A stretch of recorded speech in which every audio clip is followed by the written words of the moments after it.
零下30多度。哇，这么冷！那年他妈一直到初5都零下30度。零下38、9度那几天。嘎嘎了，用东北话说嘎嘎了。离开前面3集的鹤岗市后，我前往被称为中国灵都的黑龙江省伊春市。原本我是没有来伊春的计划，但我在卫星地图上看到，方圆数百公里的茫茫林海中镶嵌着一个小小的城市——伊春市区。它宛如一条蜿蜒的丝带，散落在小兴安岭狭窄的山谷中。如此独树一帜的地理位置，激起了我探索的兴趣。到了伊春市，我才了解到，这里处在小兴安岭腹地，沐浴在天然的森林氧吧里，被誉为中国绿肺，成为中国重要森林工业基地，以林木开采以及木材加工为主。但一个宣言的发布改变了这一切。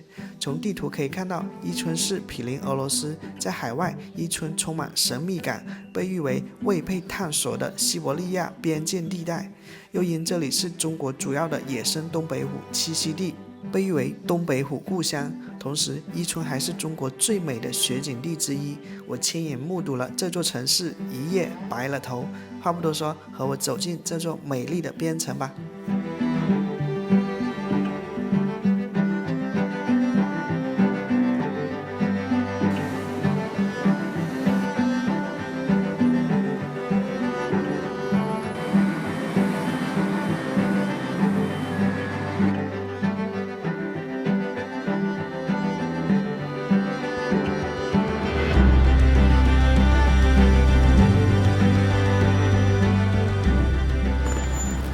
Hello， 朋友们，来到了黑龙江伊春市。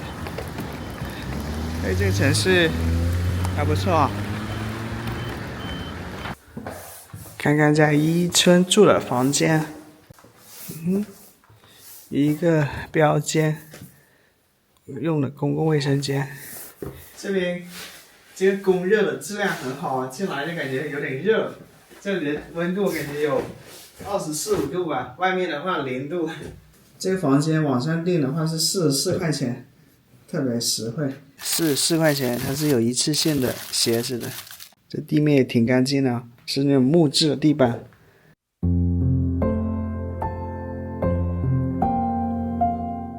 这是我在伊春市第一天傍晚航拍的城市景象。当时我还不知道，很快这样的城市景色将落下帷幕。仅仅一夜之间，这座北国边城上的每一寸土地将披上雪白的新衣。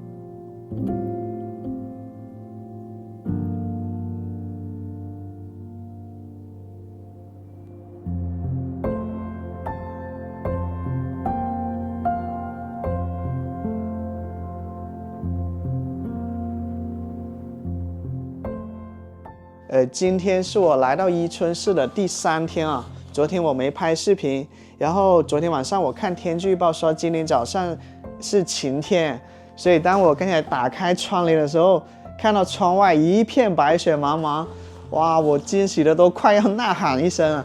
这是我这30多天东北之行第一次遇见下雪，这也是伊春这座小城市今年的第一场雪，初雪。大家知道我是南方人啊，我20岁以前都没有见过下雪，所以当一夜之间窗外突然变成了一个雪白的世界啊，这种感觉特别的神奇，特别的陌生，好像有一个不可思议的白色世界啊，正向你徐徐展开，它的奥秘，它的一个与众不同啊，即将在咱们的眼皮底下一览无遗。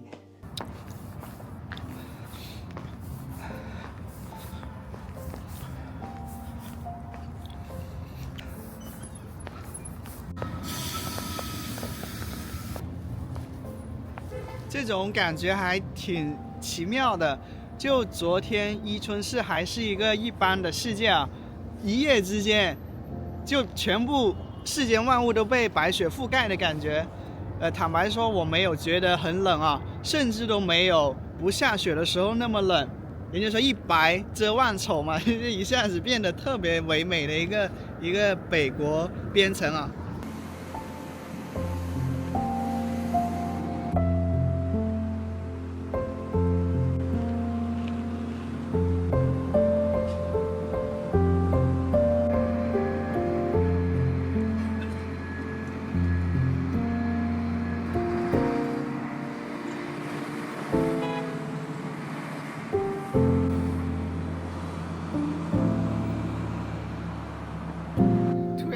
连过马路都觉得很新鲜。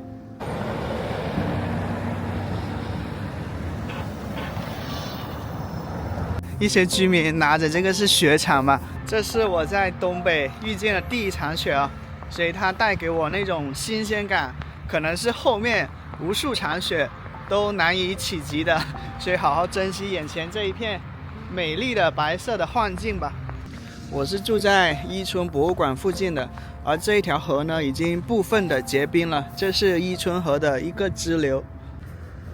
我的理想把我丢在这拥挤的人潮，车窗外已是一片白雪茫茫，有一个世纪在轮回，而我一无所获的走在街头。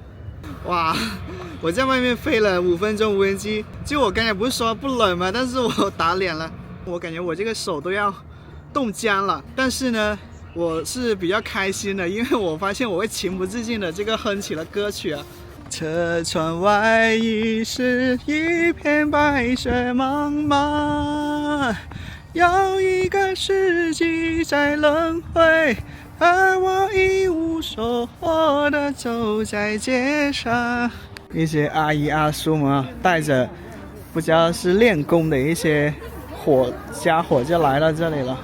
今天是2024年11月5号啊，这是伊春市的第一场雪初雪。我看好多的叔叔阿姨都是戴着手套的，就我一个人没戴手套，我感觉这个手都快冻成冰块了，我要赶紧去买一双手套。伊春市的市民呢是自发来到这个广场上铲雪的，因为这个广场属于是他们休闲娱乐的一个活动场地啊。这是不是伊春的第一场雪啊？这场雪就是初雪。早，往年大概什么时候就下雪了？伊春10月和中旬吧。哦，今年就晚了半个月。对啊，这里是伊春市这个广场的一个公厕蹲便，感觉挺电子感的哈，数码感。你看，就是这座城市可能已经习惯了风雪，所以人们该干嘛干嘛，风雨无阻啊。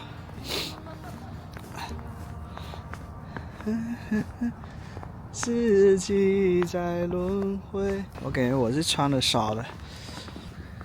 这里是伊春小兴安岭国家地质公园。这个地太滑了，下雪我都差点摔了一跤。伊春小兴安岭国家地质公园啊，鹤岗就听说这边的林业工人的话，退休金还挺高的，有5-6千块钱，比一般的职工退休金要高。因为这些职工啊，他年轻的时候就是上山伐木之类的，据说是工作特别辛苦，所以他们退休的年纪也比较早，就是45岁就退休了。这是室外智能健身房啊，高拉推举双功能训练器啊。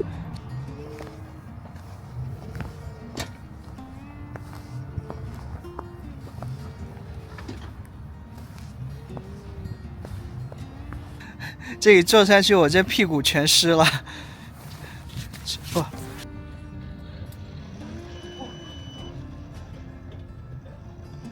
我感觉这些健身器械还挺先进的，通常在付费的健身房才能体验。在伊春市的这个地方居然是免费的。它还可以操作这个按键呢。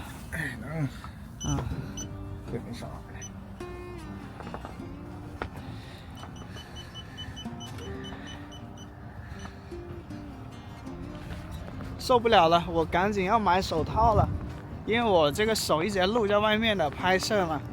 这个广场雪就敞开了啊。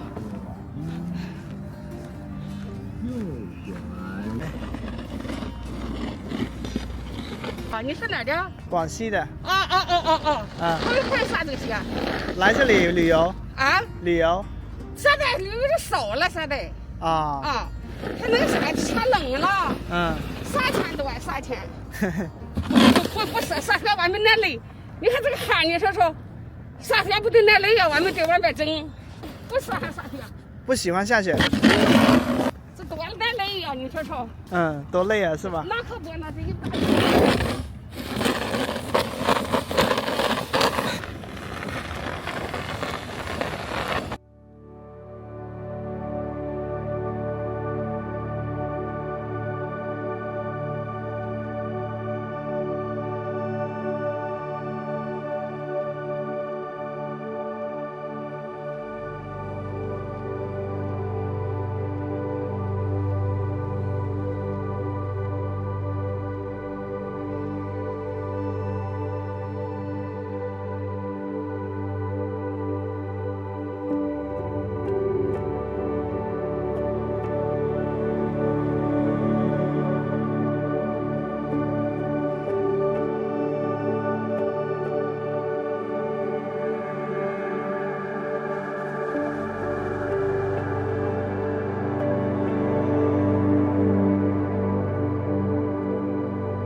深辉市场距离这里860米。深辉市场是伊春市市民最多光顾的一个比较大的市场了。咱们也可以看一看，刚才咱们在的这里是伊春水上公园。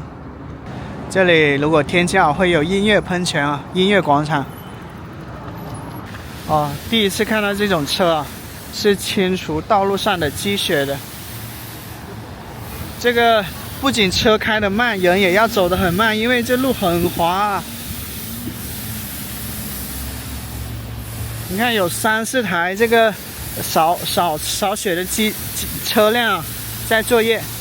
你发如雪，凄美了离别，我分享感动了谁？遥明月阳，回忆交接，爱在月光下完美。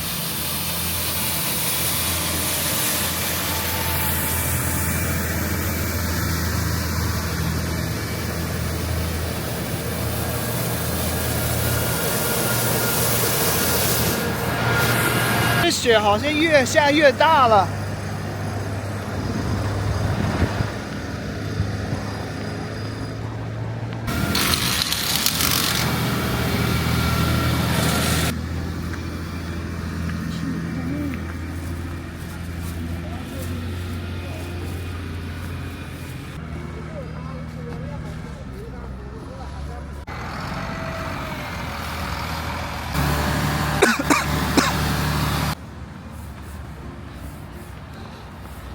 伊春，雪花飘飘，北风萧萧，天地一片苍茫。一剑寒梅，傲立雪中，只为一人飘香。爱我所爱，祝愿无悔，此情长留。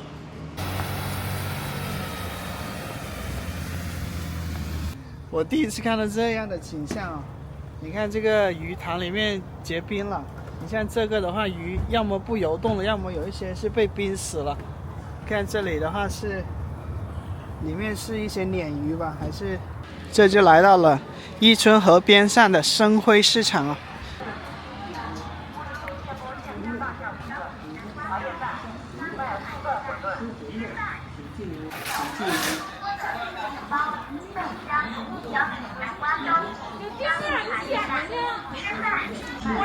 齐氏烤饼、烤饼店、大馅馄饨、大铜锅羊汤、小笼包、六合煎饼店、红宝小笼包、老家河洛面、纯碱馒头店、姐妹手擀面、百寿斋羊汤、水晶花卷、冷热面、馄饨刀削面、烧麦羊汤馆、馄饨、油条、豆浆油条、豆腐脑烤饼店、老南山香肠、调料食杂店。嘿嘿，我都新找的。来吧，你要吃哪个？上前面来。这是第一场雪。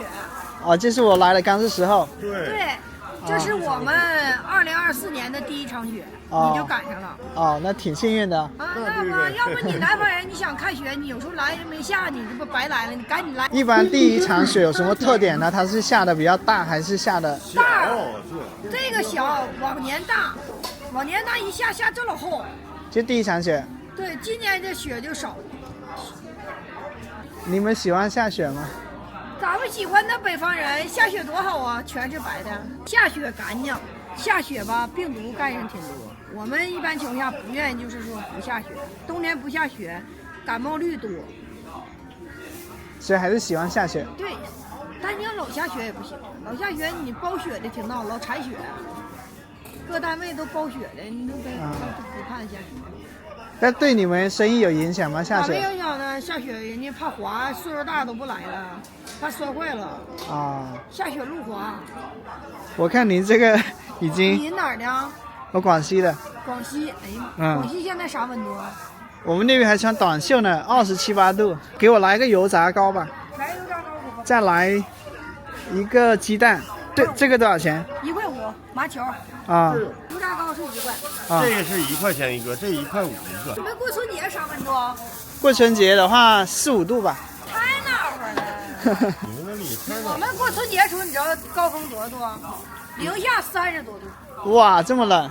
那年他妈一直到初5都零下30度。零下38、9度那几天。嘎嘎了，用东北话说嘎嘎了。但是你不知道，我们北方取暖特别好啊，屋里边都零上20多度，我们南方屋里太冷。是的，是的，冬天我们那边根本没法待，因为就是盖这被子里面都冷的不行，因为没暖气。你们咋不弄暖气呢？我也想问呀，我该问谁去？很多人说，为啥你们南方不装暖气呢？大空调都。没有，就是烧柴取暖，用那个电热炉。说真的，南方的湿冷的4、5度顶你这里零下20、30度呢。和这冷不一样。不一样。因为我们是咋的，贼冷吧？我们出门就开车，没车打车，要用最短的时间马上进屋。那30多度搁外头那个溜达能受了吗？出去买东西，嘎嘎赶紧往屋走。完了现在吧都住楼了，我们一村现在都基本上都盖楼，平房已经铲没了。楼里都安装了暖气片是吧？那时候我们住平房的时候，火龙、火墙、大火炕，嘎嘎热乎。大火炕一坐也热乎。以前都住平房的时候，还能让自己冻着。就是不管是住平房还是住楼房，都是暖和的。你觉得住楼房更暖和，还是自己住平房更暖和一点？楼房，平房是烧火，住火就凉了。楼房是属于就是常年供暖，就是冬天一天24小时都在供暖。还是楼房，但是楼房干净啊。平房那时候你烧煤也不安全，一整北方有煤烟中毒的，一氧化碳中毒死的不少。而且这个自从有楼房以后，自己家里不烧煤了，空气也变好了，是吧？对。那你08年咱们全国性的棚区改造啊，就是把平房都给推没了，全部建成楼房。对。人家政府行为。刚才聊天那位阿姐她说你来晚了，因为如果你10月初来的话呢，这边五阿山的秋景特别漂亮。我在网上也看到了，这是五阿山的话真的是五彩缤纷的。但是怎么说呢，如果你来早的话，你看不到雪景，所以凡事都是有得有失吧。不过他也建议我，就是我要来伊春看秋景的话，不要选在11的时候来，因为那时候游客特别多，房价特别贵。最好就是9月25、26、27、28这个时候来，然后那个时候山上可以说是漫山遍野的，五彩缤纷的特别漂亮的景色。但是呢，游客又没那么多，房价呢也没开始涨。苦荞8元一斤，燕麦新米3.5元一斤，黑米7元一斤啊，东北特产黑米，有5块钱的，这个是10块钱的，它可能。好像物价还是鹤岗会更便宜点，鹤岗的油条是6块钱一斤，这边好像卖9块钱一斤啊，但是油炸糕的价格是一样的，1块钱一个。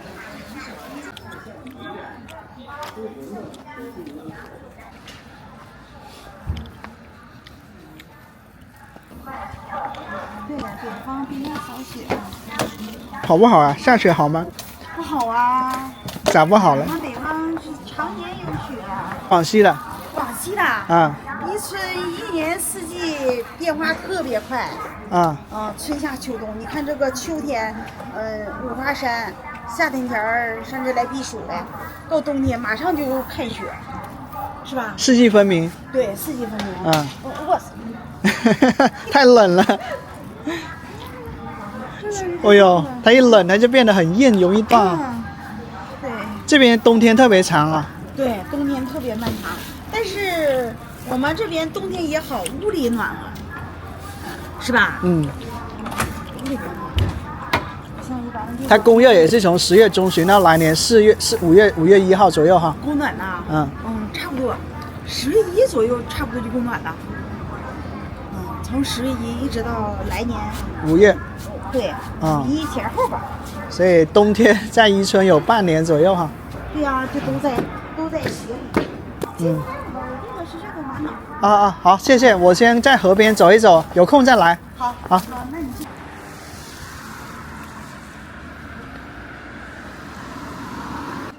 我最早知道伊春是一个同行嘛，自媒体作者，他在伊春花了10万块钱买了一个院子在林场里面。要啥事的？就是冬天下雪能够保暖的。要好一点的呗。问我要什么？我说要物美价廉又好又便宜的。但1分钱1分货。这个多少钱呢？这个25块钱，25块钱。你要能拿，我给你20都行。这是成盒来的，这种。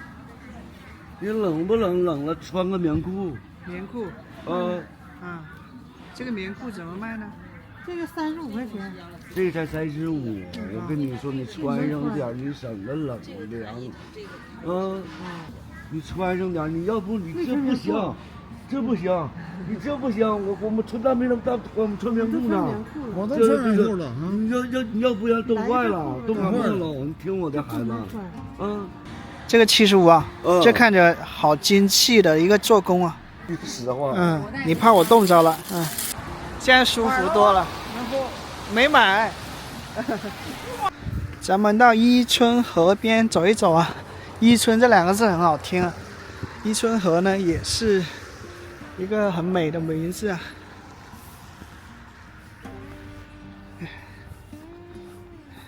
即便下雪了，挡不住市民在河畔里健步遛弯。小老弟，小老弟，小老弟，打雪仗。小老弟，咱们来东北第一次打雪仗啊！嘿嘿，我刚刚擦了这个雪，然后坐在这个椅子上，一坐上去好冰凉呀！爷爷跟孙女在水井边打水。我发现下雪了挺不方便的，比如说像我这个包放在这里的话呢，那个雪融化了，它这个包就湿了。包括我这个手套沾了雪了，然后拿相机，相机上的雪一化，相机也被湿了。刚才我是在那个位置起飞的，起飞以后就看到伊春河核心里面有一座小岛啊，这个岛叫绿岛，是一座人工岛。刚才一位围观我拍摄无人机的本地人啊，他告诉我很多关于绿岛的一些故事吧。咱们沿着这个桥走到那个小岛的入口上去啊。这座岛呢已经荒废了有5-6年了，岛上是一个高级酒店，星级酒店。为什么荒废了呢？是因为现在说它手续不全啊。当时建这个江中岛的时候是一届领导嘛，那一届领导说你建吧，手续后面给你办。然后建成以后啊，可能领导又换届了，然后就说现在这个伊春河啊，疏通河道很重要，你就拦一座这个岛在这个地方不好，手续没全，然后又没了。以前呢这个地方很火热的，很多伊春市的一些婚礼啊，一些重要的宴会啊都在这个岛里面的。那名市民告诉我的，也许只是道听途说，咱们也就随便听听，不必当真。现在已经成了一个荒废的无人小岛了，叫绿岛国际什么水的世界啊。你看这是叫宴会厅啊，是当时伊春数一数二的一个星级酒店了。物是人非啊。这是一座铁桥啊，是横跨伊春河连接伊春陆地跟小岛的一个小桥。Green Island International Hotel Water World。 我这看到一条雪白的狗啊。Hey, hello。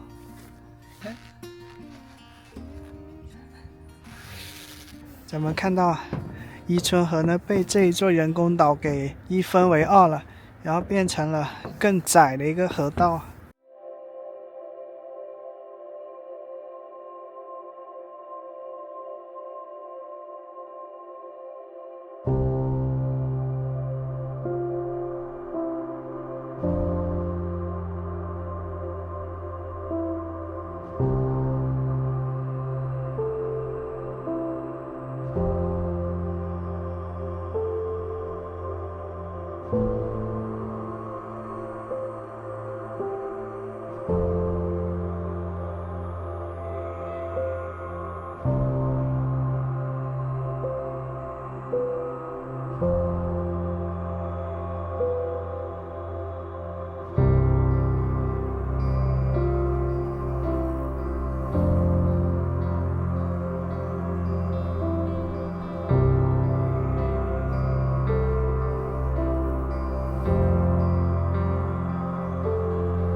雪花飘飘，北风萧萧，一剪寒梅傲立雪中，只为一人飘香。这是被大雪覆盖的伊春河照片。刚才告诉我绿岛故事的那位本地人啊，他有一个房子在4楼，50多平吧，然后当时一挂到网上出卖，很快就卖掉了，是卖了15万块钱吧。他呢在这个冬天准备要去西双版纳那边过冬嘛，很多东北的中老年人呢在冬天都会去南方西双版纳住1-2个月，然后又换一个南方城市，比如说到北海这样子。这是一种东北人常见的生活方式。然后到了夏天呢，又回到他们北方来。他很喜欢伊春，他说伊春的话一个森林城市、旅游城市，这边的是天然氧吧嘛，负离子含量非常高，很多的重工业或者是化工企业想要来伊春设厂，本地的政府都是不给的，无论你给再高的这个租金都不允许。所以伊春的空气质量是很棒的，因为它是旅游城市嘛，所以当地有关部门也是为了保护本地的一些环境吧。可见这边也没有什么很好的高薪的就业机会嘛。咱们走的这条路叫伊春河绿道，它紧邻汤旺河重要支流伊春河，沿河而建，贯穿城市的东西。绿道全长14.99千米，环绕伊春河两岸，由东到西沿途经过玉禧大桥、沿河公园、山河大道、天华大桥、绿岛湿地、新安桥、丁香园等景点。该绿道以优美的自然风光、丰富的植被种类和多样的休闲设施，成为市民和游客的休闲胜地。这些清雪的车辆在轰轰烈烈的作业，我仿佛能想象得到伊春的夏天在伊春和这个绿道上行走是多么的漂亮。因为这个广场叫健身广场，岁末之松，柏之后凋也。而这一座桥叫天华大桥，对面有很多西式的一些小洋楼啊，咱们过去看一下，这些小洋楼都有一些烟囱。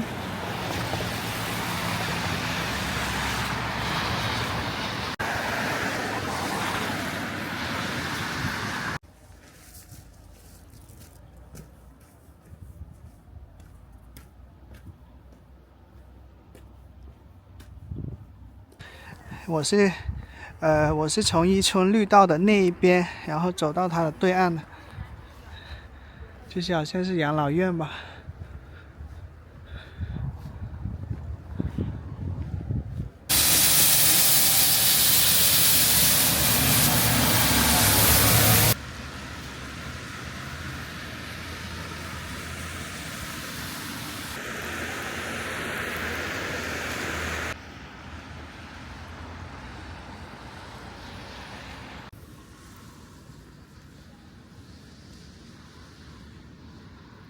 来伊春旅游最好是什么时候？7、8、9、10，森林公园，大山里头，还避暑，外面30-40度，这嘎就20多度。天冷了，饿得特别快。然后我跟本地人打听了一下，就是这家和记馅饼还挺有名的，在本地，咱们吃个午餐吧。财源广进。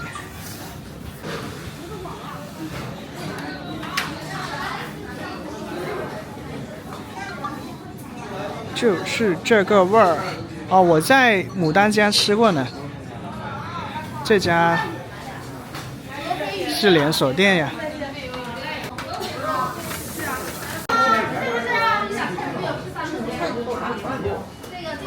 这个相机从一兜里面拿出来全是雪，因为刚才这个地方陷了好多积雪在里面，它热了，它融化了。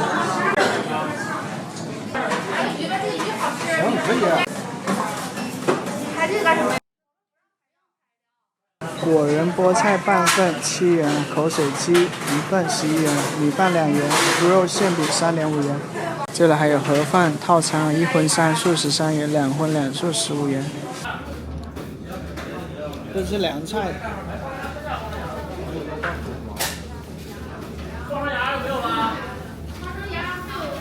试一下这个口水鸡啊。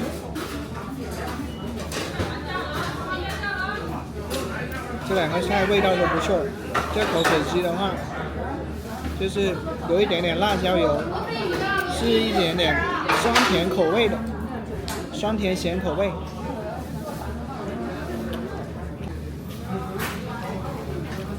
这个馅饼的话打包，等一下饿了吃啊，它加的菜味道都挺不错的。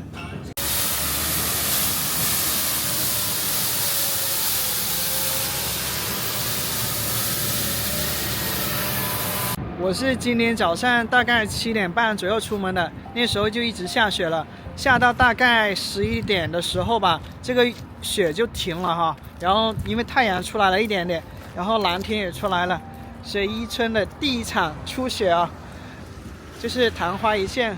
这里就是伊春市的一个商业步行街啊，看到义乌小商品批发成这些积雪吧。显得有点难看，因为已经有点脏脏的感觉啊。两边主要就是一些品牌店，安踏、鸿星尔克。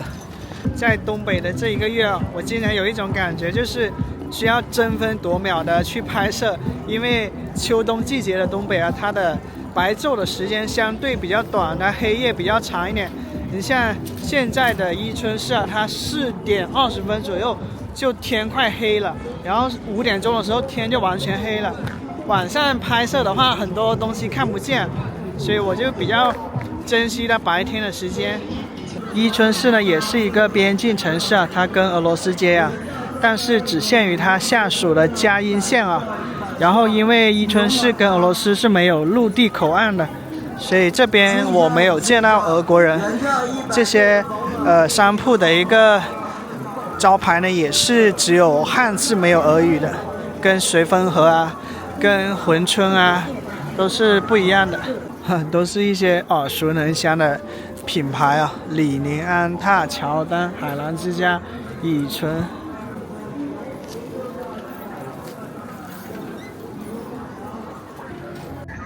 这应该就是清雪车的劳动成果。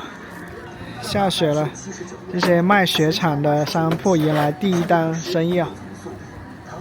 这和记馅饼在伊春还挺多分店的啊，这又有一家，这家感觉环境更优雅一点。我是住在伊春博物馆附近的，然后前2天我想找一家吃饭的，这个餐厅都不好找，然后没想到这边集中那么多的餐厅、饭店，在市医院这里。鸡公煲、砂锅。伊春跟鹤岗一样，也是以低房价而为人所知的一个城市。然后呢，我看到了伊春的这个楼层，它的顶楼上也是贴了一些卖房的广告的，只是它没有鹤岗那么多。喂，你好。你好。哦，多少钱呢63万。63万。对。有多少平？126。对，5楼。5楼，没有电梯啊。这个价格跟鹤岗差太多了，可能那个房屋是处在伊春的一个比较中心的地段吧，反正我还挺吃惊的。你好。52万。有多少平？86.95房本面积。86.95平是吧？我家那是市中心，我们伊春讲究金3银4，我家是3楼。哦。我们东北人很讲究把不把大山，我家又不把大山，我家又是3层，我家又是南北通透。大概是因为伊春是一座旅游城市吧，所以它的房价还挺坚挺的。我看到一间在5楼的毛坯房，看看会不会便宜一点。这是136毛坯的这一间，要卖50万啊，最便宜49啊。比鹤岗贵一些，因为这夏天这块是个旅游城市，这夏天这块特别好。一个天然氧吧哈。对，这个环境还是非常好。就这个时候吧，这环境不太好，所以这下完雪之后也还不错啊。伊春这红松不让采伐了，2004年9月1号不让采伐了，停止了。为啥不给采伐了？保护森林不让采伐了，以前采的。随便采罚款。不让随便采。红松、榆林松，什么松都有。原始森林。秃子了，搂都搂不过来。这大爷告诉我，像伊春的林场呢，它不是属于地方所有的，它是属于中央直属的，也就是过去的一些林业的收入嘛，是直接归国家所有的。红松广场始建于2009年啊，是为了纪念伊春人民2004年9月1日停伐红松这一伟大壮举啊。4棵红松象征着伊春400万公顷的林业事业区啊。红松高为17米，代表伊春17个林业局，13个不同性别、不同年龄、形态各异许多的人物雕像，代表凌晨130万人民啊。人物雕塑采用膝盖以下不露出地面的表现手法，与伊春人民深深植根于这片沃土啊，团结一致，献身保护红松事业、建设美好家园的经典信念。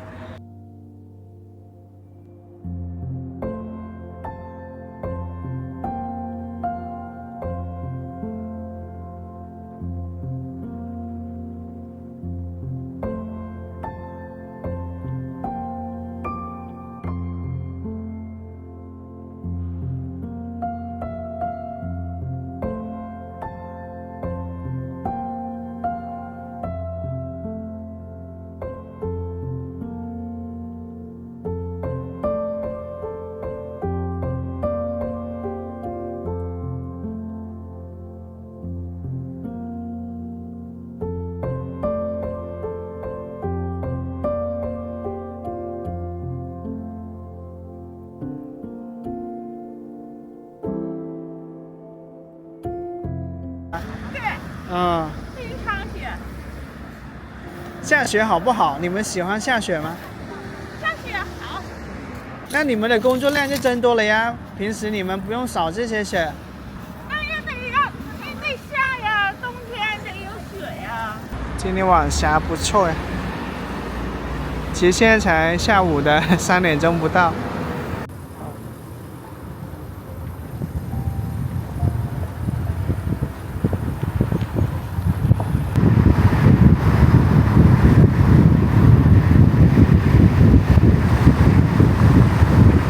这是伊春市的北山公园啊，据说习近平主席来伊春住的就是上面的一个酒店。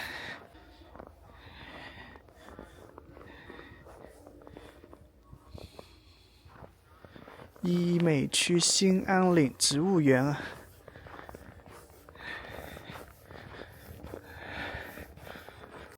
美人鱼。这里有一些骏马、棕熊，还有赤身裸体的女性。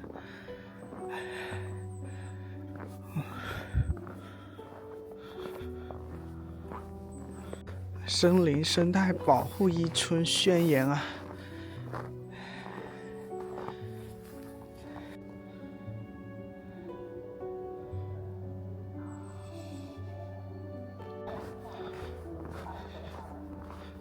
哦，这天黑的太快了，4点钟就快看天黑了。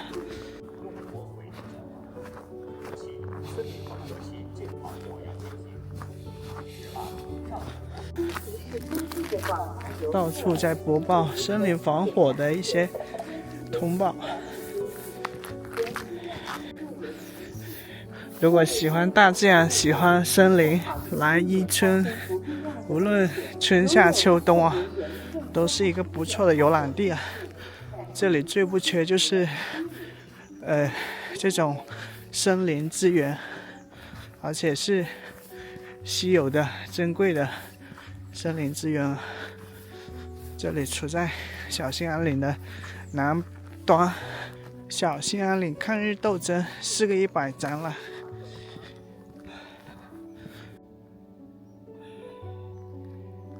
喘一口气啊，在爬坡。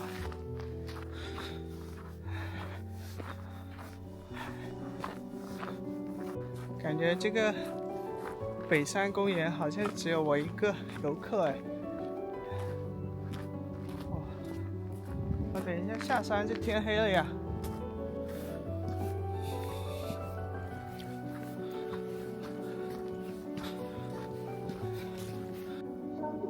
东北抗日联军第36军军政，太黑了，看不清这些字啊。为中华民族解放事业做出卓越的贡献。这里有2座像教堂一样的小洋楼啊，叫6号楼和7号楼。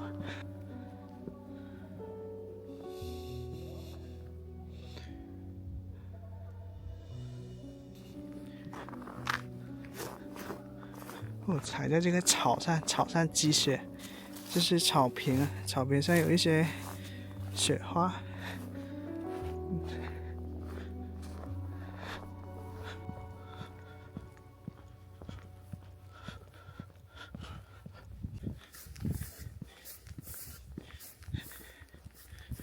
这里大概就是那位女司机说的，习主席来到伊春下榻的宾馆，灵都宾馆。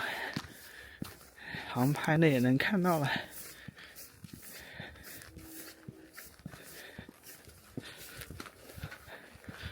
挺漂亮的，它就四周是这个松树、桦树包围着，警卫出来了。